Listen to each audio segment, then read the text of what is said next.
আজকে জনসংখ্যা ভূগোলের একটি খুব পরিচিত বিষয়। জনসংখ্যা বিবর্তন তত্ত্ব বা ডেমোগ্রাফিক ট্রানজিশন থিওরি আমি পড়ানোর চেষ্টা করছি।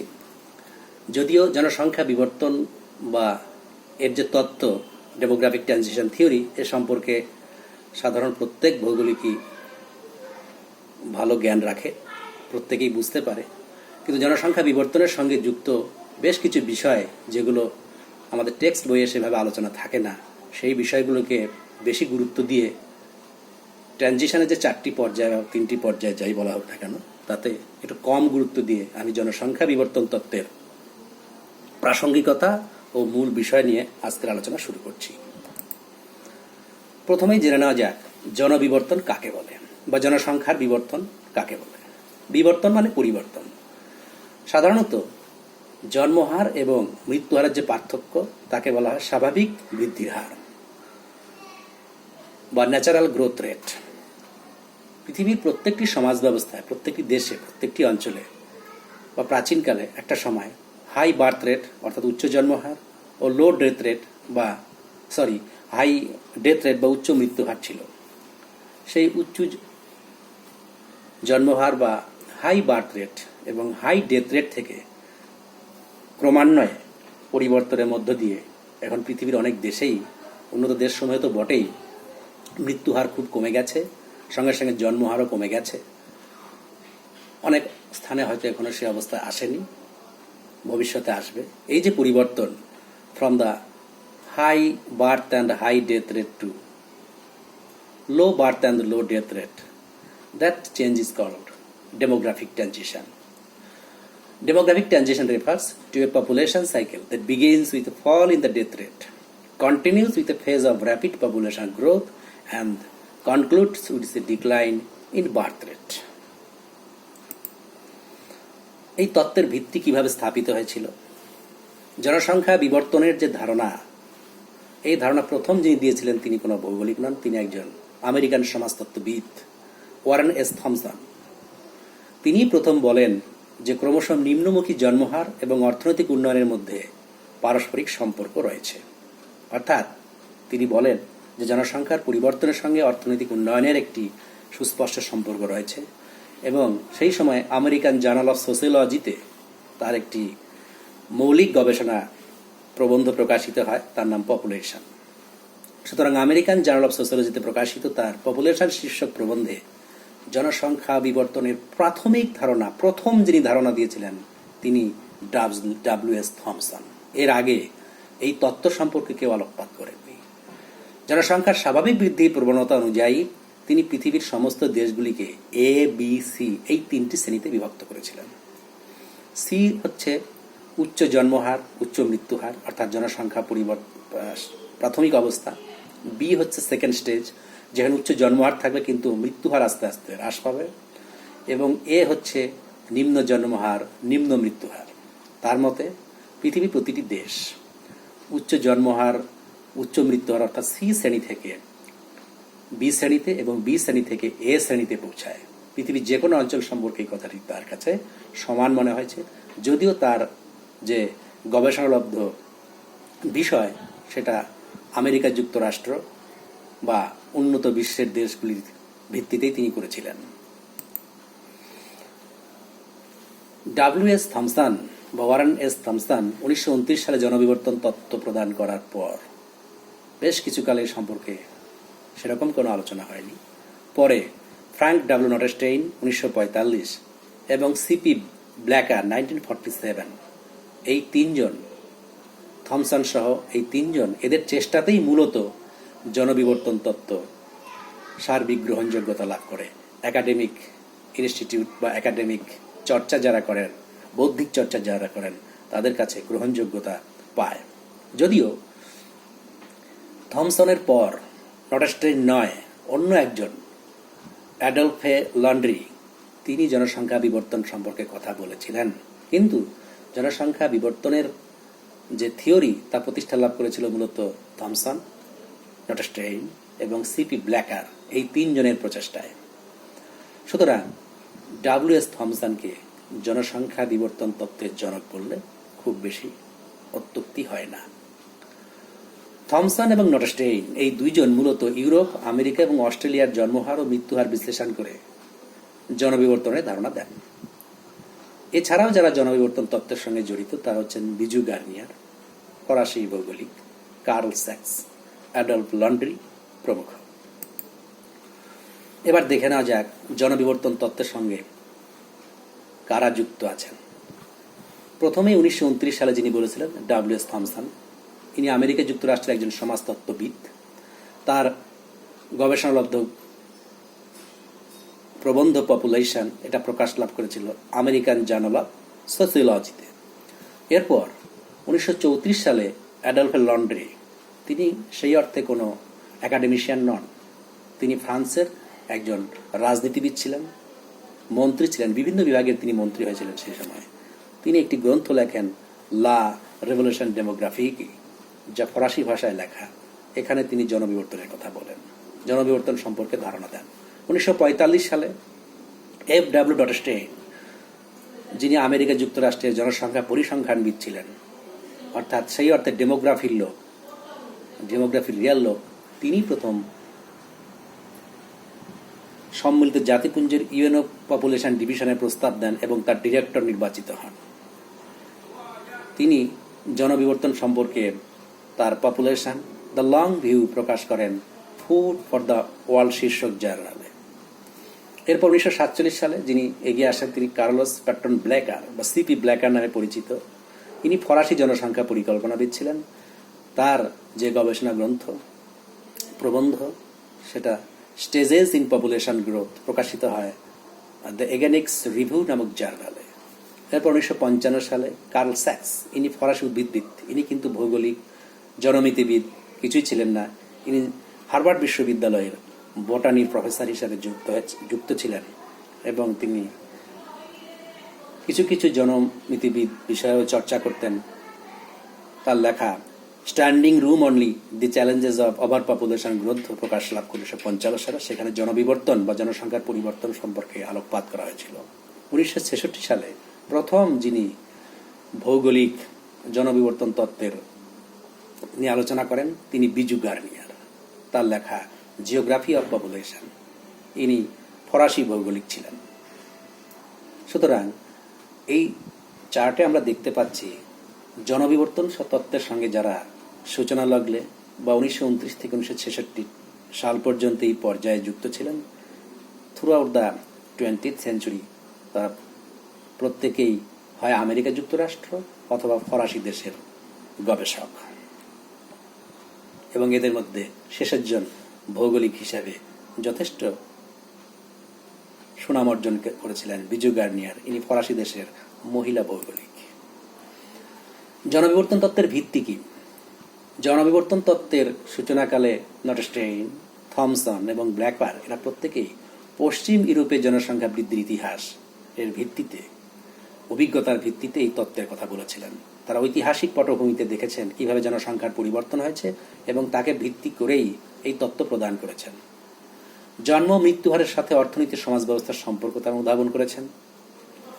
জনসংখ্যার পরিবর্তনে পর্যায়ক্রমিক পরিবর্তন, কিভাবে পর্যায়ভিত্তিক পরিবর্তন হয়, অভিজ্ঞতাবাদী দৃষ্টিভঙ্গির প্রয়োগ। এখানে রিসার্চ বলতে যা বোঝায় কোনো সেই অর্থে কি হতে পারে তা নয়, কি হয়েছে তার ভিত্তিতেই তারা এই তত্ত্বটি প্রয়োগ করেছেন, অর্থাৎ এম্পেরিক্যাল অবজারভেশনের মাধ্যমে। এই তত্ত্বের ধারণা সময় ও স্থান ভেদে ভিন্ন হতে পারে বলেও তারা তাদের মধ্যে কেউ কেউ ইঙ্গিত দিয়েছেন।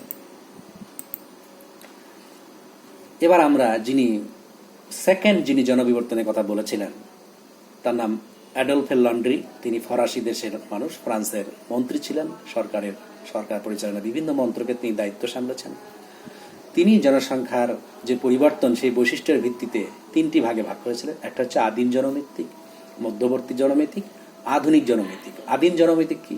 তিনি প্রথমেই বলেছিলেন যে খাদ্যের উৎপাদন যদি বাড়ে তাহলে জনসংখ্যা বেড়ে যায় এবং তাতে করে জীবনযাত্রার মান কমে ও মৃত্যুহার বেড়ে যায়। অর্থাৎ খাদ্যের উৎপাদন বাড়লে জনসংখ্যা বাড়ে এবং জনসংখ্যা বেড়ে গেলে স্বাভাবিকভাবে জীবনযাত্রার মান কমে যায়, মৃত্যুহার বাড়ে। মধ্যবর্তী জনমিতিক পর্যায়ে উন্নত জীবনযাপনের আশায় মানুষ প্রজননশীলতাকে নিয়ন্ত্রণ করে। যখনই দেখতে পায় যে জীবনযাত্রার মান কমে যাচ্ছে তখন মানুষ অনুধাবন করতে পারে যে জন্মহার কমাতে হবে, তখন প্রজননশীলতাকে নিয়ন্ত্রণ করে, ফলে জনসংখ্যা ও খাদ্য উৎপাদনের সমতা আসে।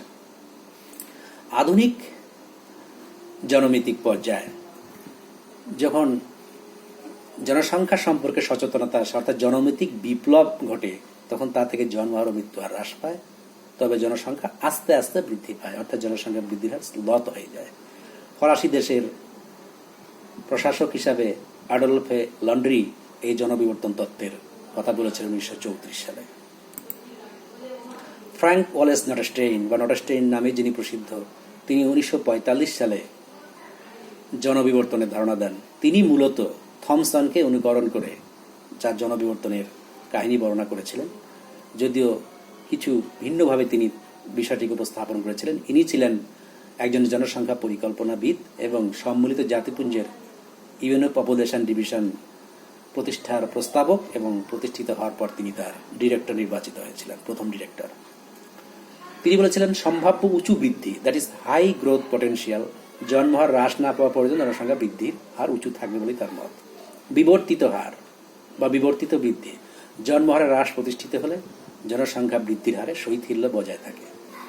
প্রারম্ভিক হ্রাস বা ইনসিপিয়েন্ট ডিক্লাইন, প্রারম্ভিক জনসংখ্যা হ্রাস শুরু হয় যখন প্রজননশীলতা হ্রাস পেয়ে প্রতিসরণ মাত্রা রিপ্লেসমেন্ট লেভেল নিচে নেমে আসে এবং যখন মরণশীলতা স্থিতিশীল অবস্থায় পৌঁছায়।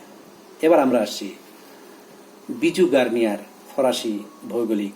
তিনি 1966 সালে একটি গ্রন্থ রচনা করেন, জিওগ্রাফি অফ পপুলেশন। এই গ্রন্থে তিনি জনসংখ্যার পরিবর্তনকে 3টি ভাগে ভাগ করেন। বলাই বাহুল্য, ফরাসি ভৌগোলিক বিজু গার্নিয়ারের বক্তব্য অধিকাংশ জনমতবিদ পরবর্তীকালে স্বীকৃতি দিয়েছেন। তিনি জনসংখ্যার পরিবর্তনের সঙ্গে প্রাচ্য ও পাশ্চাত্যের সম্পর্ক তুলে ধরেছিলেন। তার যে 3টি পর্যায়, that is first stage is the called increasive primitive type বা ক্রমবর্ধমান প্রাচীন প্রকৃতির হার। যখন জনসংখ্যা আস্তে আস্তে বেড়েছে, আমরা জানি যে 1850 সাল পর্যন্ত পৃথিবীর জনসংখ্যার পরিবর্তন হয়েছে খুব আস্তে আস্তে।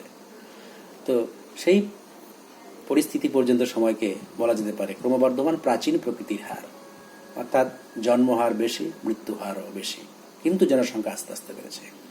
ক্রম বিবর্তিত হার বা নবীন পাশ্চাত্য পর্যায়, অর্থাৎ এই সময়ে জনসংখ্যার পরিবর্তন প্রকৃত অর্থে পরিবর্তন বা বৃদ্ধি বলতে যা বোঝায় তাই শুরু হয়।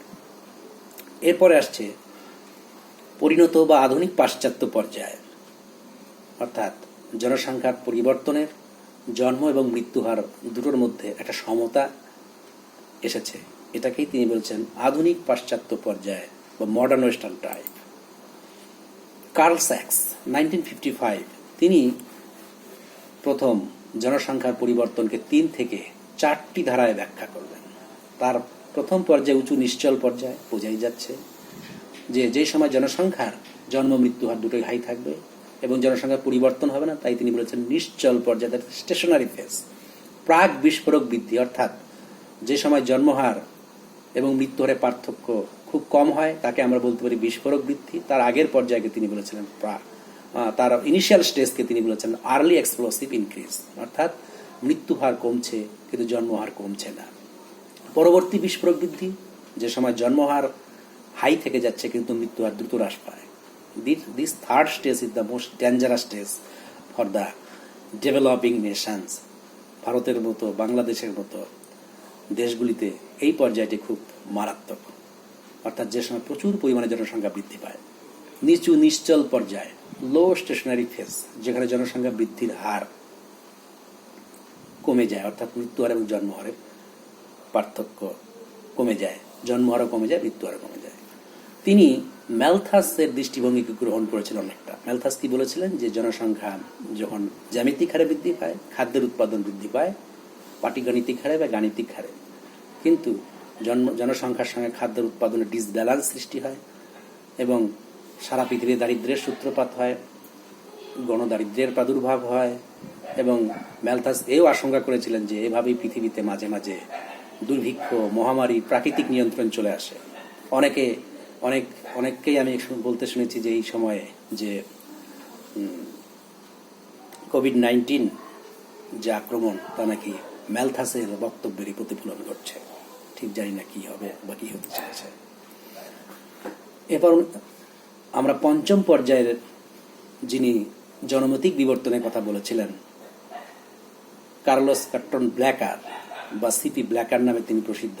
তিনি বলেছেন উঁচু নিশ্চল পর্যায়, হাই স্টেশনারি ফেস, প্রাক বিস্তার পর্যায়, শেষ বিস্তার পর্যায়, নিচু নিশ্চল পর্যায় এবং ক্রমহ্রাসমান হার। এই প্রত্যেকটি পর্যায়ের মধ্যে আমরা দেখতে পাচ্ছি যে তিনি প্রথম থেকে শেষ পর্যন্ত প্রতিটি পর্যায়কে সুন্দরভাবে উঁচু নিচু ব্যালেন্স এইভাবে তিনি ব্যাখ্যা করেছেন। তাই সিপি ব্ল্যাকারের তত্ত্ব পরবর্তীকালে খুব জনপ্রিয়তা অর্জন করে।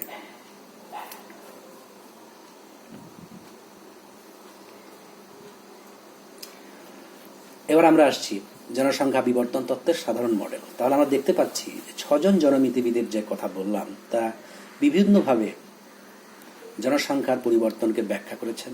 কারো ত্রিস্তরীয়, কারো 4 স্তরীয়, কেউ 5ম স্তরীয় জনসংখ্যা বিবর্তনের কথা বলেছেন। এদের সমস্ত জনবিবর্তন তত্ত্বকে একখানে করলে যা দাঁড়ায় একটা সাধারণ জনবিবর্তন মডেল, যেটা অধিকাংশ টেক্সট বইয়ে ব্যাখ্যা করা থাকে। আমি খুব ডিটেলস এই জন্য বলছি না। এখান থেকেই শুরু হয় জনবিবর্তন মডেল। অনেকের মনেই কনফিউশন তৈরি হয় যে এটা কি 3 স্তরীয় না 4 স্তরীয় নাকি 5 স্তরীয়। অনেকে দ্বিতীয় স্তরকে আবার ভাগ করেন। এগুলো অ্যাকচুয়ালি কম্বাইন করে একটি জনবিবর্তন তত্ত্ব মডেল খাড়া করার পদ্ধতি।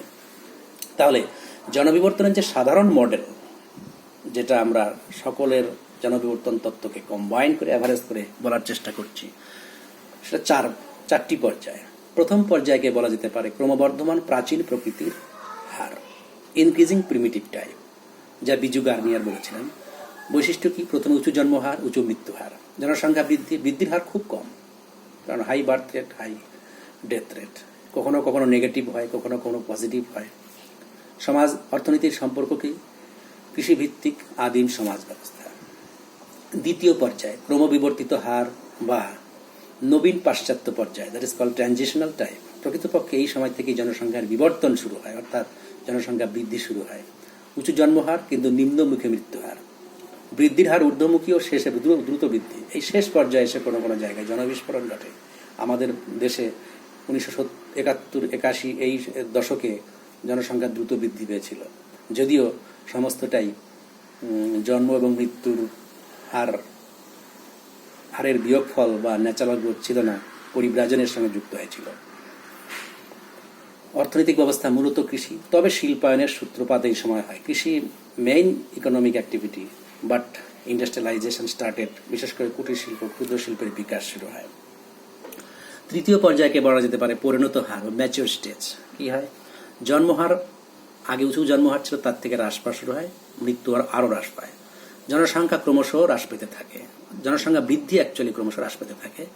অর্থনীতিতে শিল্পাশ্রয়ী এবং সমাজ ব্যবস্থা অত্যন্ত সচেতন।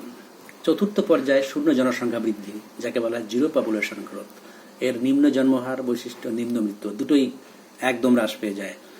ফলে জনসংখ্যা বৃদ্ধিও পায় না, হ্রাসও পায় না, একটা স্থিতিশীল পর্যায়ে বিরাজ করে। এখন তো পৃথিবীর অনেক দেশেই, উন্নত দেশসমূহে জনসংখ্যার নেগেটিভ বৃদ্ধির প্রবণতা শুরু হয়েছে। শুধু তার সঙ্গে জনবিবর্তনের সাধারণ ধারণা যুক্ত নয়, এর সঙ্গে সামাজিক বিষয় জড়িত রয়েছে। সেই আলোচনায় পরে আসছি। ছবির মাধ্যমে যদি জনসংখ্যা বিবর্তনকে ব্যাখ্যা করি, তাহলে এই হচ্ছে জনসংখ্যা বিবর্তন, যেখানে আমরা দেখতে পাচ্ছি যে বার্থ রেটের যে কার্ভ, সেটা আস্তে আস্তে কমছে, কিন্তু দ্বিতীয় পর্যায় পর্যন্ত মোটামুটি অপরিবর্তনীয়। মৃত্যু হার কখনো কমে গেছে, কখনো জন্মহারকে অতিক্রম করে গেছে, কিন্তু আলটিমেটলি প্রথম পর্যায়ে মৃত্যু হার জন্মহারের থেকে কম এবং মৃত্যু হার দ্রুত পতন হয়েছে এখান দিয়ে, এবং শেষে জন্মহার এবং মৃত্যু হারের কার্ভ প্রায় মিলিত হয়েছে, অর্থাৎ জনসংখ্যার পরিবর্তন চতুর্থ পর্যায়ে গিয়ে শূন্য জনসংখ্যা বৃদ্ধির দিকে প্রবণতা। এবার সাধারণ মডেলকে যদি একটু ব্যাখ্যা করা যায়, প্রথম পর্যায়ের বৈশিষ্ট্যটি উঁচু জন্মহার, উঁচু মৃত্যুহার। জন্মহার উঁচু কেন? কারণ সনাতন সমাজ ব্যবস্থা, কুসংস্কারচ্ছন্ন সমাজ, বড় পরিবারের প্রয়োজনীয়তা। কৃষিভিত্তিক সমাজে সবসময় অধিক পরিমাণ জনসংখ্যা হলে কৃষিকাজের সুবিধা হয়। তাই প্রাথমিক পর্যায়ে যখন সমাজ ব্যবস্থা জীবিকা সত্তা ভিত্তিক কৃষি, তখন বড় পরিবার গঠনের প্রয়োজন হয়ে পড়ে। কারণ কৃষিতে মিলেমিশে সকলে মিলে কাজ করে, বিশেষ করে জীবিকা সত্তা ভিত্তিক কৃষিতে কৃষিকাজ সম্পন্ন হয়ে থাকে। তাই জনসংখ্যা বৃদ্ধির প্রয়োজনীয়তা, বড় পরিবারের প্রয়োজনীয়তা সকলে অনুভব করে। কুসংস্কারচ্ছন্নতা, পুত্র সন্তানের প্রতি বিশেষ করে আকাঙ্ক্ষা, সনাতন সমাজ ব্যবস্থা অর্থাৎ জনসংখ্যা নিয়ন্ত্রণের প্রতি অনীহা, জনসংখ্যা নিয়ন্ত্রণকে ঈশ্বরের অভিশাপ বা কৃত্রিম ব্যবস্থা এসব ভাবা হয়, ফলে জন্মহার উঁচুই থেকে যায়। সুতরাং অর্থনীতি এবং সমাজ ব্যবস্থা দুটোই চায় জনসংখ্যার হার উঁচুই থাকুক। দ্বিতীয় কি, মৃত্যুহারও হাই, কারণ অনুন্নত চিকিৎসা ব্যবস্থা, মহামারী, প্রাকৃতিক দুর্যোগ প্রভৃতির ফলে আমরা জানি একসময় মহামারী, প্রাকৃতিক দুর্যোগ প্রভৃতির ফলে একসময় প্রচুর লোক একসঙ্গে মারা যেত। এই যে মৃত্যুহার অত্যন্ত বেশি, এজন্যও কিন্তু জন্মহার উঁচু, কারণ প্রত্যেকটি বাবা মা জানতো যে তার যে সন্তান জন্মগ্রহণ করেছে তার বেঁচে থাকার নিশ্চয়তা খুব কম, অর্থাৎ শিশু মৃত্যুর হার বেশি। সেজন্য প্রত্যেক পরিবারই চাইতো জনসংখ্যা বেশি হোক, কারণ জনসংখ্যার কোনো গ্যারান্টি নেই। জনসংখ্যা বৃদ্ধি স্লথ, high minus high 0, that is খুব কম বৃদ্ধি। সমাজ ব্যবস্থা গ্রামীণ, আদিম ও অসচেতন। অর্থনৈতিক ব্যবস্থা জীবিকা সত্তাভিত্তিক কৃষি, আগেই বলেছি। জনসংখ্যা বিবর্তন এই পর্যায়ে সবচেয়ে বেশি দীর্ঘ সময় ব্যয় করেছে। পৃথিবীতে মানুষের আবির্ভাব যদি ধরা হয় যে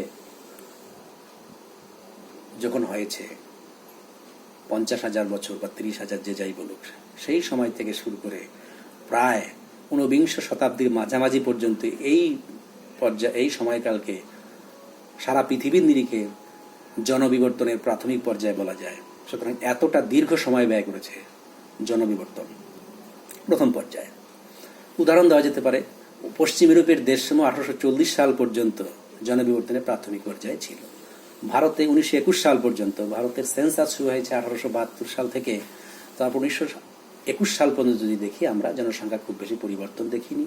যদিও আধুনিক সেন্সাস 20 শতাব্দীর প্রথম যে সেন্সাস 1901 সাল থেকে শুরু হয়েছে, ফলে 1901 থেকে 21 সাল পর্যন্ত আমরা ভারতের জনসংখ্যার যে পরিবর্তন হয়েছে তাকে আমরা প্রথম পর্যায়ে ফেলতে পারি। এর মধ্যে 1911 থেকে 21 জনসংখ্যার নেগেটিভ গ্রোথ হয়েছিল। বর্তমানে কোন কোন দেশ রয়েছে এই পর্যায়ে? আফ্রিকা মহাদেশের গ্যাবন, জাম্বিয়া, চাঁদ, সোয়াজিল্যান্ড, এই দেশসমূহ এখনো জনসংখ্যার প্রাথমিক অবস্থায় রয়েছে বিবর্তনের। দ্বিতীয় পর্যায়ে কি বৈশিষ্ট্য? জন্মহার উঁচু, কারণ সমাজ ব্যবস্থা আগের মতোই আছে, কিন্তু মৃত্যুহার একটু হ্রাস পায়। কেন হ্রাস পায়? কারণ চিকিৎসা ব্যবস্থার উন্নতি শুরু হয়, বিভিন্ন রোগের টিকা ইতিমধ্যে পৃথিবীতে আবিষ্কার হওয়া শুরু হয়। বিশেষ করে ইউরোপ মহাদেশে বিভিন্ন রকমের টিকার আবিষ্কার হয়। আমরা জানি লুই পাস্তুর, এডওয়ার্ড জেনার, ভারতের বিখ্যাত চিকিৎসাবিদ্যার বিজ্ঞানী উপেন্দ্রনাথ ব্রহ্মচারী, তিনি কালাজ্বরের ওষুধ আবিষ্কার করেন। এই সমস্ত মহামারী, ম্যালেরিয়া রোগের ওষুধ আবিষ্কার হয়, ফলে মহামারীর প্রাদুর্ভাব কমাতে কাজে লাগে, ফলে মৃত্যুহার হ্রাস পায়। জনসংখ্যা বৃদ্ধি স্লথ থেকে দ্রুত। আগে একটা সময় স্লথ জনসংখ্যা বৃদ্ধির হার ছিল, তার থেকে এখন জনসংখ্যা বৃদ্ধির হার অনেকটাই বেড়ে যায় এবং শেষ অবস্থায় জনবিস্ফোরণ ঘটার মতো পরিস্থিতির সৃষ্টি হয়। ফলে সবচেয়ে উদ্বেগজনক অবস্থা এই পর্যায়ে। সমাজ ব্যবস্থা পরিবর্তনশীল, অর্থনৈতিক ব্যবস্থা কৃষিপ্রধান এবং শিল্পায়নের শুরু। ইউরোপের দেশসমূহে 1950 সাল পর্যন্ত সামগ্রিক দৃষ্টিভঙ্গিতে দেখলে পশ্চিম এবং পূর্ব ইউরোপ এবং এর সঙ্গে উত্তর আমেরিকার উত্তরাংশকে যদি আমরা মিলিয়ে দেখি, তাহলে 1950 সাল পর্যন্ত second stage of demographic transition was there. আমাদের দেশে 1921 সাল থেকে 1981 ধারাবাহিক জনসংখ্যা বৃদ্ধি ঘটেছে। 21 থেকে 31, 41 এই সময় জনসংখ্যা বৃদ্ধির হার ছিল কম, কিন্তু 81 সালের দিকে জনসংখ্যা দ্রুত বৃদ্ধি পায়। তাই এই সময়কালকে আমরা দ্বিতীয় পর্যায়ে অন্তর্ভুক্ত করতে পারি। দ্বিতীয় পর্যায়কে আবার ভাগ করা হয়েছে জনসংখ্যা বৃদ্ধির ধারার নিরিখে কিরকম ট্রেন্ড কিরকম, তার নিরিখে আমরা ভাগ করেছি ক্রমবর্ধমান বিবর্তিত হার এবং আয়ত্তাধীন বিবর্তিত হার। ক্রমবর্ধমান বিবর্তিত হার মানে যে সময় জন্মহার অধিক এবং অনিয়ন্ত্রিত। আর্থসামাজিক ব্যবস্থার ক্রমশ উন্নতি এই সময় শুরু হয়। আয়ত্তাধীন বিবর্তিত হার জন্মহার কিছুটা নিয়ন্ত্রিত, মজবুত কাঠামো। বেশিরভাগ আধুনিক জনমিতিবিদরা যারা জনসংখ্যা বিবর্তনের সঙ্গে সরাসরি যুক্ত নন কিন্তু সমালোচক হিসেবে প্রসিদ্ধ, তারা এই যে দুটি পর্যায়কে দুটো ফেজ না বলে দুরকম দৃষ্টিভঙ্গি বলেছেন। পৃথিবীর কোনো কোনো দেশে এই অবস্থাটা বিরাজমান, অর্থাৎ ক্রমবর্ধমান বিবর্তিত হার, পৃথিবীর কোনো কোনো অঞ্চলে আয়ত্তাধীন বিবর্তিত হার, অর্থাৎ এই দুটো ঠিক আলাদা ফেজ নয়, এই দুটো আলাদা আলাদা টাইপ, অর্থাৎ দ্বিতীয় শ্রেণীর মধ্যেই একটু আলাদা রকমের বৈশিষ্ট্য দুটির ক্ষেত্রে লক্ষ্য করা যায়। আরেকটা হচ্ছে জনসংখ্যা বৃদ্ধির সংখ্যার নিরিখে দুই প্রকার। গুয়াতেমালা হার 20 থেকে 30 যদি স্বাভাবিক জনসংখ্যা বৃদ্ধির হার হয় প্রতি হাজারে বছরে, থাইল্যান্ড হার 25 থেকে 35, চিলি হার 19, এখানে জন্মহার বলে দেওয়া আছে 27 প্রতি হাজারে, মৃত্যু হার 8.4, এগুলো সবই ফিক্সড। এরপর আসা যাক তৃতীয় পর্যায়ে, যাকে পরিণত হার বলা হয়, অনেকে একে ডিক্রিজিং ম্যাচিউর স্টেজে বলেন। জন্মহার নিয়ন্ত্রিত, মৃত্যু হারও নিয়ন্ত্রিত, কারণ উন্নত চিকিৎসা ব্যবস্থার উদ্ভব অলরেডি হয়ে গেছে, সমাজ ব্যবস্থা সচেতন সমাজ ব্যবস্থা, নগরায়নের প্রভাবে প্রভাবিত, অর্থনৈতিক ব্যবস্থা শিল্পাশ্রয়ী, বাড়তি জনসংখ্যার চাপ হ্রাস, উন্নয়ন পিছিয়ে যায়।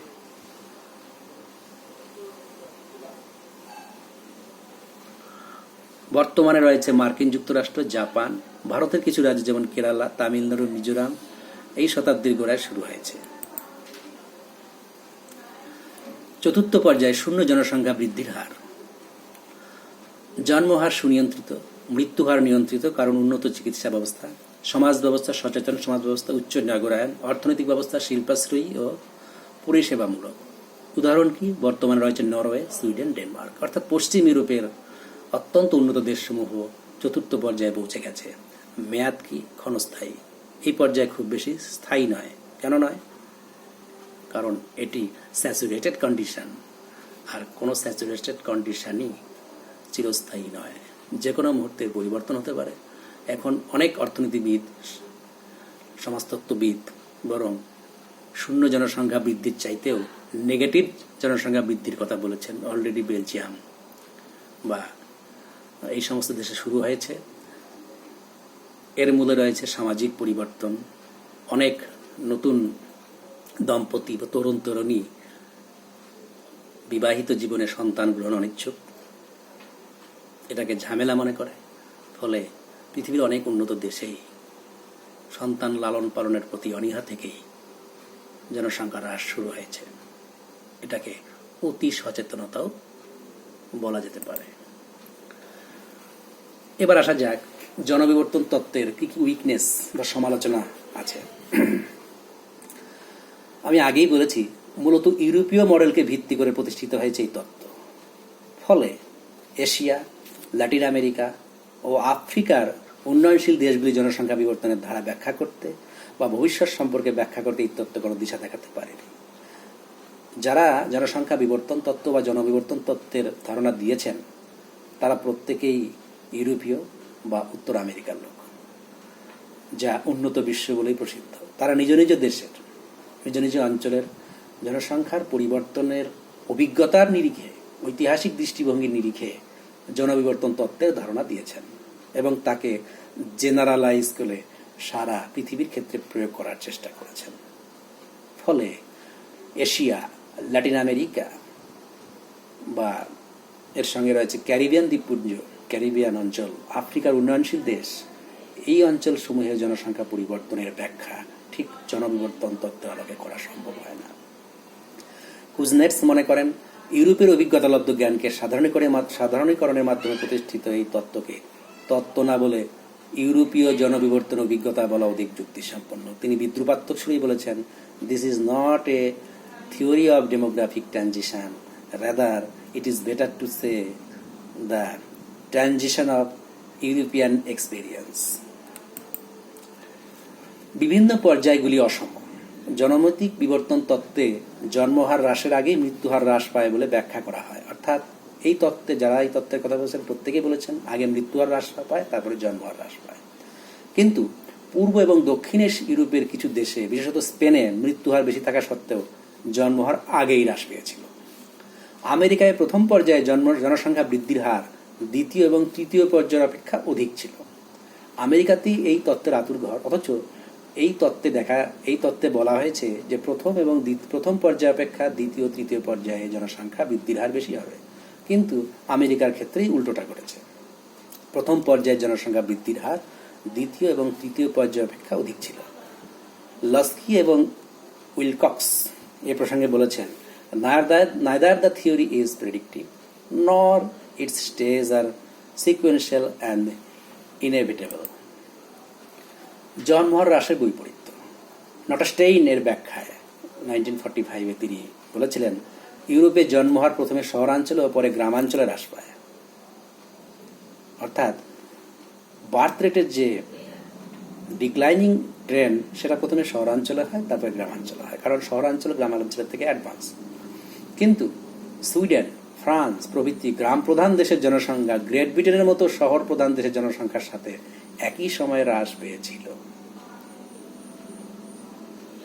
পশ্চিম ইউরোপের বিভিন্ন দেশের জনসংখ্যা হ্রাসের সঠিক ব্যাখ্যা এই তত্ত্ব দিতে পারেনি। আসলে প্রজনন হার বিভিন্ন অঞ্চলে এত বৈচিত্র্যপূর্ণ ছিল যে কোনো একটি কারণের সাহায্যে তার ব্যাখ্যা দেওয়া ছিল প্রায় অসম্ভব। আসলে পৃথিবীর জনসংখ্যার যে ডাইমেনশন, এত ভ্যারিয়েশন, এত রিজিওনাল তার ক্যারেক্টার, তাকে শুধুমাত্র একটা তত্ত্বের বিশেষ বৈশিষ্ট্যের নিরিখে ব্যাখ্যা করা কোনোভাবেই সম্ভব নয়। তাই জনবিবর্তন তত্ত্বেও তা সম্ভব হয়ে ওঠেনি। পরিব্রাজনের ভূমিকা অস্বীকার। আমরা জানি জনসংখ্যা পরিবর্তনের ক্ষেত্রে ফার্টিলিটি, মর্টালিটি অ্যান্ড মাইগ্রেশন বা পরিব্রাজন এই তিনটি ডিটারমিনিং ফ্যাক্টস, বাট এই তত্ত্বে পরিব্রাজনের কোনো স্থান হয়নি। জেলিনস্কি, যিনি বিখ্যাত ডেমোগ্রাফার, এর ভাষায় পরিব্রাজন ছাড়া জনসংখ্যার বিবর্তনের এই ধারণাকে ভাইটাল ট্রানজিশন বলা অধিক যুক্তিসম্মত। তিনি আরও বিদ্রুপ করেছেন, this is not a demographic transition, this is the vital transition, জন্মহার এবং মৃত্যুহারের বিয়োগফল।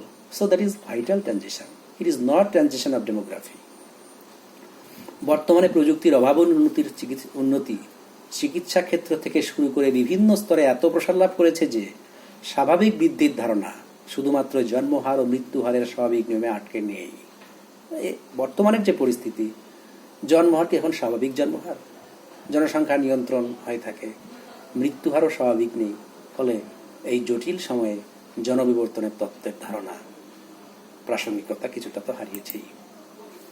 এবার আমরা দেখছি জনবিবর্তন তত্ত্বে নিশ্চয়ই কিছু গুরুত্ব আছে, তা না হলে আমরা ভূগোলবিদরা কেন এই তত্ত্বকে এত অনুশীলন করি এখন?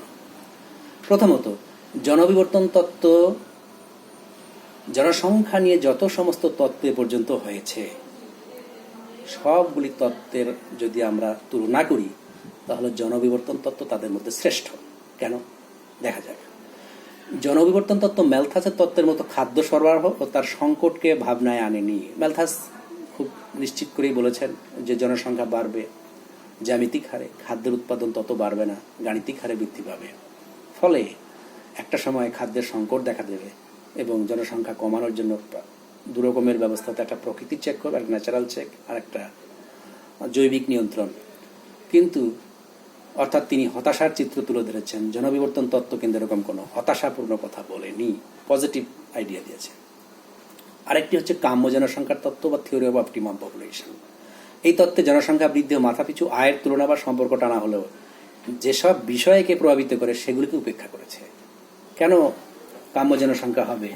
কাম্য জনসংখ্যাও ধারণা দিলেও বাস্তবে এটা একটা আইডিওলজির মতোই, কি কতটা পরিমাণ জনসংখ্যা কাম্য জনসংখ্যা তা কেউ বলতে পারেননি। সুতরাং এক একটা ধারণা মাত্র। কাম্য জনসংখ্যা অপেক্ষাও জনবিবর্তন তত্ত্ব শ্রেষ্ঠ। বিভিন্ন জৈবিক তত্ত্বগুলিও বড় বেশি এক পেশে। বেশ কিছু জৈবিক তত্ত্ব আসে, বায়োলজিক্যাল থিওরিজ, সেখানে শুধুমাত্র জনসংখ্যা বৃদ্ধিকে শুধু প্রয়োজনশীলতার বা মানুষের জৈবিক চাহিদা বা জৈবিক দৃষ্টিভঙ্গির নিরিখেই ব্যাখ্যা করা হয়েছে। সুতরাং জনবিবর্তন তত্ত্ব থেকে তা নিকৃষ্টতর। ইউরোপে বিভিন্ন দেশের প্রকৃত জনসংখ্যা বৃদ্ধির নিরিখে গড়ে ওঠা এই তত্ত্বে শুধু জন্ম ও মৃত্যুর প্রকৃতি অনুযায়ী স্বাভাবিক জনসংখ্যার পরিবর্তনকে ব্যাখ্যা করেছে। শুধু জন্মহার ও মৃত্যুহারকে ধরে ইউরোপের ক্ষেত্রে ব্যাখ্যা করা হয়েছে। ইউরোপে যেটা ঘটেছে কোনো কিছু আনুমানিক নয়, কাম্য জনসংখ্যার মতো কল্পিত আদর্শ নয়। এটা this is based on empirical observation বা অভিজ্ঞতালব্ধ দৃষ্টিভঙ্গি। ইউরোপের অধিকাংশ দেশ প্রথম তিনটি পর্যায়ে পেরিয়ে চতুর্থ পর্যায়ে পৌঁছেছে বা পৌঁছানোর পথে। এটা তো ফ্যাক্ট। ইউরোপের অধিকাংশ দেশ এই ফেজগুলো অতিক্রম করে চতুর্থ পর্যায়ে পৌঁছেছে, বা কেউ কেউ চতুর্থ পর্যায়ে পেরিয়ে ব্ল্যাকারের তত্ত্ব অনুযায়ী নেগেটিভ যে বিষয়ে পঞ্চম পর্যায়ে পৌঁছানোর পথে। জনবিবর্তন মডেল থেকে কোনো দেশের অর্থনৈতিক অবস্থার বা উন্নয়নের কোন পর্যায়ে রয়েছে তা সহজে অনুমান করা যায়। অর্থনৈতিক উন্নয়ন ও জনসংখ্যার সম্পর্ক সহজে অনুমান করা যায়। এর থেকে বিকাশের পর্যায় এবং জীবনযাত্রার মান সহজে অনুমান করা যায়। জনবিস্ফোরণ, স্থিতিশীল বা শূন্য জনসংখ্যা বৃদ্ধি, নিয়ন্ত্রিত বৃদ্ধি, এই যে ধারণাগুলো, এই ধারণাগুলো প্রকৃতপক্ষে জনসংখ্যা বৃদ্ধির সংক্রান্ত ধারণা, যার জ্ঞান লাভ হয়েছে জনবিবর্তন তত্ত্বের মডেল বা জনবিবর্তন মডেলের আলোকেই, এবং এর ভিত্তিতে কোনো অঞ্চলের আঞ্চলিক উন্নয়ন পরিকল্পনা বা কর্মসূচি গ্রহণ করা যেতে পারে। সবশেষে কি বলা যায়? পশ্চিমী বিশ্বে জনসংখ্যা পরিবর্তন অভিজ্ঞতার ভিত্তিতে গড়ে ওঠা এই তত্ত্বের মূল নীতিসমূহকে ভিত্তি করে জনসংখ্যা ভৌগোলিকেরা পৃথিবীর যে কোনো অঞ্চল বা দেশের জনসংখ্যার পরিবর্তন বা বিবর্তন আঞ্চলিক পরিস্থিতি অনুযায়ী ব্যাখ্যা করতে পারেন। আমরা তো ধরেই নিই যে পশ্চিমের উন্নত দেশসমূহে জনবিবর্তন তত্ত্ব তাকেই বেস করে গড়ে উঠেছে, কিন্তু আমরা তো এই মডেলকে অনুসরণ করে পৃথিবীর যে কোনো অঞ্চলে জনসংখ্যার পরিবর্তনকে ব্যাখ্যা করতে পারি, এবং ভৌগোলিকেরা তা শুরু করেছেন বা করেওছেন। এই তত্ত্বের সীমাবদ্ধতা সত্ত্বেও বৃহত্তর আঞ্চলিক দৃষ্টিভঙ্গিতে পৃথিবীর জনসংখ্যা পরিবর্তনের দিশা দেখায়। ফলে এটা ভেবে নেওয়া ভুল হবে যে প্রথম বিশ্বের জনসংখ্যা পরিবর্তনের যে মডেল তা তৃতীয় বিশ্বের দেশগুলি হুবহু অনুসরণ করবে। অন্ধের মতো অনুসরণ করা আমাদের দরকার নেই, কারণ সময়ের পরিবর্তনে জনসংখ্যার গতি প্রকৃতিও পরিবর্তনশীল। পৃথিবীর সমস্ত জায়গাতেই জনসংখ্যার পরিবর্তন হয়েছে, সময় সবকিছুর পরিবর্তন ঘটায়। সুতরাং সাময়িক দৃষ্টিভঙ্গিতে ব্যাখ্যা করলে জনসংখ্যা বিবর্তনের যে ধারণা, যে মৌলিক নীতি, তাকে প্রয়োগ করে আমরা একটা অঞ্চল থেকে আরেকটা অঞ্চলে জনসংখ্যার পরিবর্তনকে আঞ্চলিক দৃষ্টিভঙ্গিতে ব্যাখ্যা করতে পারি। কিন্তু জনসংখ্যার পরিবর্তন বা জনবিবর্তন তত্ত্ব সেক্ষেত্রেও দিশা দেখাতে পারে। সবাইকে ধন্যবাদ। প্রকৃতপক্ষে জনবিবর্তন তত্ত্ব বা ডেমোগ্রাফিক ট্রানজিশন থিওরির ঐতিহাসিক পটভূমি থেকে শেষ পর্যন্ত গুরুত্ব পর্যন্ত ব্যাখ্যা করলাম। যদি ভালো লেগে থাকে, ভালো ফিডব্যাক পেলে এরকম সহজ বিষয়ে এর যে বেসিক প্রিন্সিপালস বিভিন্ন বিষয়ে সেই বিষয়ে আলোচনা করার জন্য আমার উৎসাহ বৃদ্ধি পাবে। আমি জটিল বিষয়ে জটিলভাবে ব্যাখ্যা করার পক্ষপাতী নই। জটিল বিষয়কেও সহজ করে ব্যাখ্যা করার চেষ্টা করব। এটা একটা সহজ বিষয়, একে আমি আরও বেশি সহজ করে ব্যাখ্যা করার চেষ্টা করেছি। যদি ছাত্রছাত্রীদের ভালো লেগে থাকে, তাদের পজিটিভ ফিডব্যাক বা রিয়াকশান পেলেই আমি অনুপ্রাণিত হয়ে নতুন কোনো আলোচনা শুরু করার আশা রাখব। ধন্যবাদ।